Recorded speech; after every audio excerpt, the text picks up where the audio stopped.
बिहार में जेडीयू में आपसी लड़ाई उजागर हुई है। जी हां, मंत्री अशोक चौधरी से नीरज कुमार ने मांगी सफाई। पीके के लगाए आरोपों पर बोले नीरज कुमार। अशोक चौधरी कैसे नीतीश के मानस पुत्र हैं, ये नीरज कुमार ने सवाल उठाया है। नेता पर आरोप लगे तो मानस पुत्र चुप कैसे, नीरज कुमार का बयान।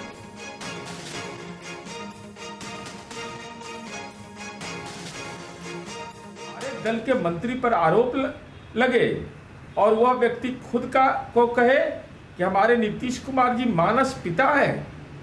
कैसा मानस पुत्र है जिसके पिता के राजनीतिक साख पर कोई हमला कर रहा हो और उसका जवाब नहीं दिया जा रहा है। ये राजनीतिक अपराध है, नैतिक अपराध है, सामाजिक अपराध है। इसलिए आर्थिक अपराध के जो मामले हैं उस पर मीडिया के सामने आके पूरा मंतव्य दीजिए। चूंकि नेता की साख, नीतीश कुमार की साख पर किसी को बट्टा लगाने का कलेजा नहीं है। अगर ये आरोप लगे हैं तो सफाई तो देना पड़ेगा। तो नीरज कुमार ने ये सवाल उठाए हैं अशोक चौधरी को लेकर। और देखिए, प्रशांत किशोर ने अशोक चौधरी पर आरोप लगाया था कि नीतीश कुमार के दाहिने हाथ अशोक चौधरी बिहार के भ्रष्टतम नेता हैं और 2 साल में 200 करोड़ की संपत्ति कमा चुके हैं। उन्होंने आरोप लगाया कि अशोक चौधरी ने पीए के नाम खरीदी बेनामी संपत्ति भी बेटी और सांसद शांभवी चौधरी के नाम पर ट्रांसफर करवा लिया। 19 में इन्होंने बेनामी जमीन खरीदी पीए के नाम पर। 21 में उस जमीन को वापस अपने बेटी के नाम पर लिखवाया। 10 लाख रुपया का ट्रांजैक्शन हुआ।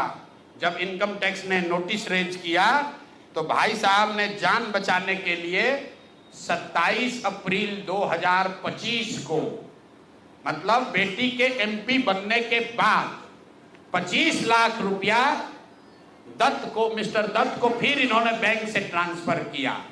तो मैं आपके जरिए अशोक चौधरी जी, जो अपने आप को महादेव का भक्त बताते हैं, हमको तो लक्ष्मी के ही भक्त ज्यादा दिखते हैं, महादेव के भक्त नहीं हैं, ये लक्ष्मी के भक्त हैं। अगर आपने 34 लाख रुपए की जमीन अपने पीए से अपने बेटी के नाम पर खरीदी तो उसका भुगतान क्यों नहीं किया?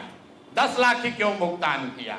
और अगर आप कहते हैं कि 10 लाख ही भुगतान तय हुआ था तो फिर बाद में 25 लाख रुपया 3 बरस के बाद इनकम टैक्स के नोटिस आने के बाद क्यों किया?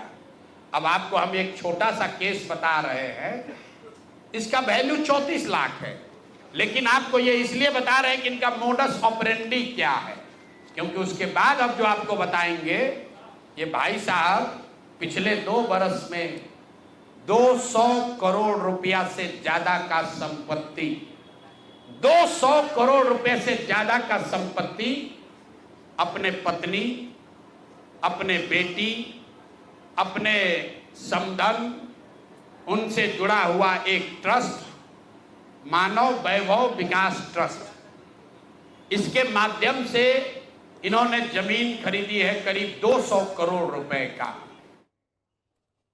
सीधे चलेंगे, रुकेश कुमार हमारे सहयोगी इस वक्त हमारे साथ जुड़े हुए हैं। रुकेश, पीके का प्रहार और जेडीयू में दरार, चल क्या रहा है?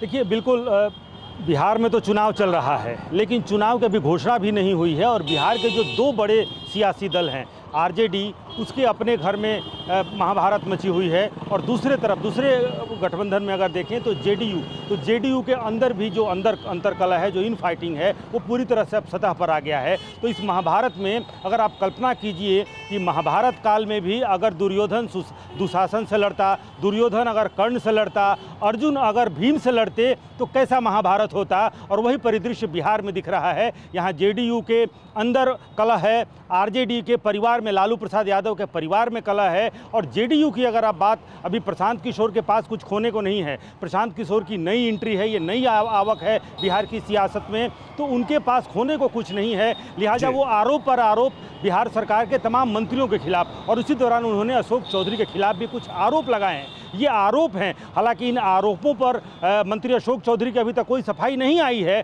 लेकिन उन्हीं के पार्टी के जो पूर्व मंत्री हैं, जो प्रवक्ता हैं पार्टी के, वो कह रहे हैं कि अशोक चौधरी अपने आप को नीतीश कुमार का मानस पुत्र बताते हैं और पिता पर हमले हो रहे हैं, उनके साख पर बट्टा लग रहा है और वो खामोश हैं, जवाब तो देना होगा। और वो हवाला भी दे रहे हैं कि पिछले वर्षों में जब तेजस्वी यादव साथ में थे, उप मुख्यमंत्री थे और उस दौरान उनके ऊपर आरोप लगा तो नीतीश कुमार ने सफाई मांगी, सरकार गिर गई, तेजस्वी यादव को इस्तीफा तक देना पड़ा।